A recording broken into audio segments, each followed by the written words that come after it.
आमच्यावरती देखील आरोप केले जातात. आम्ही गप्प का आहोत? आम्हाला काय मिळणार आहे का? नक्की याच्या मागे यांचं काही षडयंत्र आहे का? आदरणीय भुजबळ साहेब या ठिकाणी आहेत, प्रफुल्लभाई पटेल असतील, तटकरे साहेब असतील. मी सभागृहामध्ये जाणीवपूर्वक नावं घेतो, रेकॉर्डवरती. आमची निष्ठा अजितदादाशी आहे, आमची निष्ठा सुनीत्रा वहिनीशी आहे, पारदादाशी, जयदादाशी. मग ज्या वेळेला अशा कठीण प्रसंगामध्ये अनेक नेत्यांनी, अनेक समाजातल्या प्रमुख व्यक्तींनी जर पवार कुटुंबीय सुनीत्रा वहिनीच्या मागे उभं राहत असेल तर दोष काय? ज्या नेत्यानं जातीपातीचं धर्माचं राजकारण केलं नाही त्या नेत्याच्या पश्चात, आमच्या अजितदादांच्या पश्चात आज जाती रंग देण्याचं काम काही मंडळी करू पाहत आहेत. हा प्रकार कशामुळे घडला? घात आहे की अपघात आहे? मी राज्याचे मुख्यमंत्री गेले 20 वर्षापासून जवळून पाहतो. मागील 20 वर्षापासून पाहत असताना दादांच्या घटनेच्या वेळेला जे मुख्यमंत्र्यांनी मी पाहिलं, ही परिस्थिती कधीच मुख्यमंत्र्यांची मी पाहिलेली नव्हती. सदनामध्ये दादा ते आपल्या पुण्याच्या ज्यांनी गेले 30-35 वर्ष महाराष्ट्राच्या राजकारणामध्ये आपलं मोलाचं योगदान दिलं, अशा आदरणीय आम्हा सर्वांचे नेते स्वर्गीय दादांच्या 28 जानेवारी 2026 झालेल्या दुर्घटनेबाबत मी सरकारचं लक्ष वेधू इच्छितो की अध्यक्ष महोदय, 28 जानेवारीला सकाळी 8:45च्या सुमारास बारामती या ठिकाणी दादांचं विमान क्रॅश झाल्याने अपघाती दुर्दैवी असं त्या ठिकाणी निधन झालं. महाराष्ट्रातल्या प्रत्येक जनतेला या घटनेतून नक्कीच चटका लावून जाणारी घटना होती. आमच्यासारख्यांना देखील सातत्याने वाटत होतं की हा प्रकार कशामुळे घडला, घात आहे की अपघात आहे? ही देखील आमची भावना त्यावेळेला नक्कीच उभी राहिली होती. आम्हाला देखील त्या पद्धतीने प्रश्न.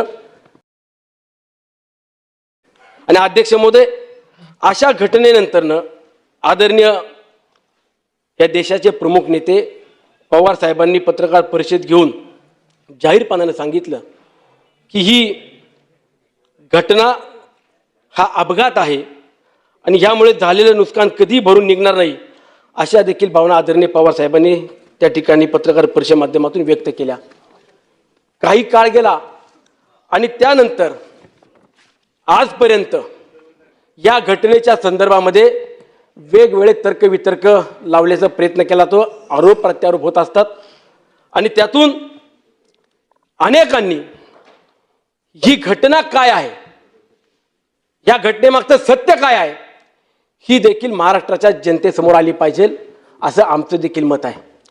म्हणून आयत्या वेळेला किंवा आजपर्यंत जे जे वेगवेगळे विषय, वेगळे मुद्दे घेऊन किंवा ज्या शंका उपस्थित केल्या जात आहेत त्यामध्ये संबंधित घटनेची तक्रार पोलीस स्टेशनला घेतली का जात नाही, आयत्या वेळेला विमानाचे पायलट कसे बदलले गेले, विमानाची टेकऑफची वेळ बदलली गेली, नक्की उशीर कशामुळे झाला, दृश्यमानता कमी असताना लँडिंग करण्याचा प्रयत्न का झाला, ज्या तपास यंत्रणा आहेत, AIB असेल, DGC असेल, CID असेल, अशा वेगवेगळ्या यंत्रणेच्या माध्यमातून या घटनेचा तपास होत असताना या तपासावरती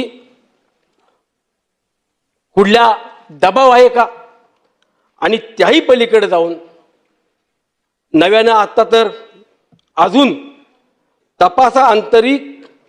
तपासाअंती काहीच निष्पन्न होणार नाही, अशा देखील चर्चा. मी राज्याचे मुख्यमंत्री गेले 20 वर्षापासून जवळून पाहतो.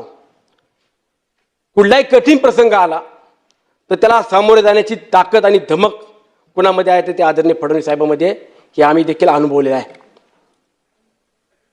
मागील 20 वर्षापासून पाहत असताना दादांच्या घटनेच्या वेळेला जे मुख्यमंत्र्यांनी मी पाहिलं, ही परिस्थिती कधीच मुख्यमंत्र्यांची मी पाहिलेली नव्हती. आणि ह्या घटनेनंतर ज्या ज्या वेळेला आम्ही देखील शंका किंवा जे कोणी मुद्दे उपस्थित करतायत त्यावरती बोलण्याचा प्रयत्न केला, तर जाणीवपूर्वक मी असेल, माझे सहकारी अनिल भाईदास पाटील असतील, आमच्यावरती देखील आरोप केले जातात. आम्ही गप्प का आहोत, आम्हाला काय मिळणार आहे का, नक्की याच्या मागे यांचं काही षडयंत्र आहे का. आणि अध्यक्ष महोदय, एक लोकप्रतिनिधी म्हणून ज्यावेळेला आम्ही निवडून येतो त्या माझ्या मावळच्या मायबाप जनतेला देखील सुनील शेळके हा निवडून जरी दिलेला असला तरी तो चांगलं काम करेल हा विश्वास आहे. मतदारसंघातले लोक बोलत नाही, आम्हाला कुणालाही बोलत नाही. कोण बोलतं? ट्रोलर. आम्हाला बोलले ठीक आहे, परंतु कठीण प्रसंगामध्ये ज्यांनी खऱ्या अर्थानं अजितदादांच्या मागे, पवार कुटुंबियाच्या मागे उभं राहण्याची भूमिका ठेवली ते आदरणीय भुजबळ साहेब या ठिकाणी आहेत. प्रफुल्लभाई पटेल असतील, तटकरे साहेब असतील. मी सभागृहामध्ये जाणीवपूर्वक नावं घेतो, रेकॉर्डवरती येऊ द्या. ज्या नेत्यानं जातीपातीचं धर्माचं राजकारण केलं नाही त्या नेत्याच्या पश्चात, आमच्या अजितदादांच्या पश्चात आज जाती रंग देण्याचं काम काही मंडळी करू पाहत आहेत. हे कशासाठी? आज आम्ही सुनित्रा वहिनींना उत्तराधिकारी म्हणून पाहत असताना, राज्याच्या उपमुख्यमंत्री म्हणून त्यांचा पदभार स्वीकारला, आमच्या राष्ट्रवादी काँग्रेस पक्षाचे राष्ट्रीय अध्यक्ष म्हणून त्यांनी पदभार स्वीकारला. आज त्यांच्या मागे आम्ही खंबीरपणाने उभं राहिलो, दादांच्या मागे उभं राहिलो. आमची निष्ठा अजितदादाशी आहे, आमची निष्ठा सुनित्रा वहिनीशी आहे, पार दादाशी, जय दादाशी. मग ज्या वेळेला अशा कठीण प्रसंगामध्ये अनेक नेत्यांनी, अनेक समाजातल्या प्रमुख व्यक्तींनी जर पवार कुटुंबीय सुनित्रा वहिनीच्या मागे उभं राहत असेल तर दोष काय? मग ह्या अशा चर्चा होत असताना महाराष्ट्राच्या जनतेला देखील कळालं पाहिजे म्हणून माझं आव्हान आहे, या सदनामध्ये खुली चर्चा झाली पाहिजे. प्रश्न उत्तराचे आपण अनेक चर्चेमध्ये विषय घेत असतो, त्याच पद्धतीने प्रश्न उत्तर असतील किंवा समोरासमोर या चर्चेतून आदरणीय मुख्यमंत्र्यांनी देखील राज्याच्या जनतेला ही सत्यता सांगितली पाहिजे, एवढीच माझी विनंती आहे. म्हणून येणाऱ्या काळामध्ये दादांवरती अनेकांचं प्रेम आहे, अनेकांची श्रद्धा आहे. आणि त्यातून मी देखील विनंती करतो की आज माझ्या मतदारसंघामध्ये असलेल्या गौंजे या ठिकाणी आंतरराष्ट्रीय क्रिकेटचं स्टेडियम आहे, ते एमसीएच्या अतिरिक्त आहे. मुख्यमंत्री मोदयांच्या अतिरिक्त येत नाही, तर त्यांनाही सांगितलं असतं, परंतु एमसीएचे अध्यक्ष असतील किंवा त्या कमिटीचे प्रमुख असतील त्यांनी या स्टेडियमला स्वर्गीय अजितदादांचं नाव द्यावं अशी देखील मागणी या निमित्तानं करतो. आणि उद्याच्या काळामध्ये दादांच्या घटनेच्या संदर्भात मुख्यमंत्री मोदयांनी अधिवेशन संपण्याच्या अगोदर तपासामध्ये काय काय निष्पन्न झाले ही देखील माहिती सांगावी, एवढीच अपेक्षा मुख्यमंत्र्यांकडे देखील करतो. उपमुख्यमंत्री अजित पवार यांच्या विमान अपघाताबद्दल अनेक शंका उपस्थित केल्या जात आहेत. अपघाताच्या घटनेबाबत पोलीस ठाण्यात तक्रार का घेतली जात नाही? ऐनवेळी विमानाचा वैमानिक का बदलण्यात आला? विमानाला टेक ऑफ घेण्यात वेळ का लागला? आणि बारामतीत दृश्यमानता कमी असताना सुद्धा विमान उतरवण्यात का आलं? आणि अपघाताबाबत अशा अनेक शंका उपस्थित होत असल्याने उपमुख्यमंत्र्यांनी राज्यातील जनतेला अपघातामागचं सत्य सांगावं अशी मागणी राष्ट्रवादी काँग्रेस अजित पवार गटाच्या सुनील शेळके यांनी गुरुवारी विधानसभेत केली आहे. विधानसभेत गृह खात्यासह 6 खात्यांच्या अर्थसंकल्पातील अनुदानाच्या मागण्यांवर चर्चा झाली आहे. या चर्चेत सहभागी होत असताना शेळके यांनी अजित पवार यांच्या विमान अपघाताबद्दलचा मुद्दा मांडला. 28 जानेवारीला बारामतीत जो विमान अपघात झाला त्या विमानात अजितदादा पवार खरंच होते का, इथपासून शंका उपस्थित होत आहे. आणि अजितदादांच्या विमानाला झालेल्या अपघाताबद्दल वेगवेगळे तर्क आता लावले जात आहेत. तसेच आरोप प्रत्यारोपही होत आहेत.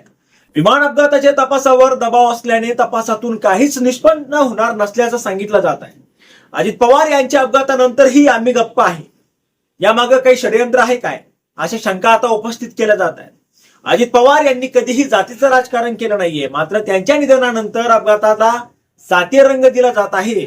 आमचे नेते प्रफुल्ल पटेल, सुनील तटकरे, छगन भुजबळ यांची नावं घेतली जात आहेत.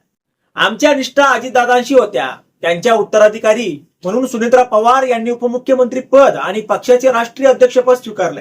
आम्ही सुनित्रा पवार, पार्थ पवार आणि जय पवार यांच्या पाठीशी ठामपणे उभे आहोत. त्यामुळे अजितदादांच्या अपघाताबद्दल सभागृहात खुली चर्चा झाली पाहिजे आणि मुख्यमंत्र्यांनी राज्यातील जनतेला अपघातामागचं सत्य सांगितलं पाहिजे असं शेळके म्हणाले. आता यावर तुम्हाला काय वाटतं? तुमचं मत कमेंट बॉक्स मध्ये लिहायला अजिबात विसरू नका. व्हिडिओ आवडला असेल तर जास्तीत जास्त शेअर करा. आणि आतापर्यंत मराठी जनता आपण आपल्या या चॅनलला सबस्क्राईब जर केलेलं नसेल तर चॅनलला सबस्क्राईब करा.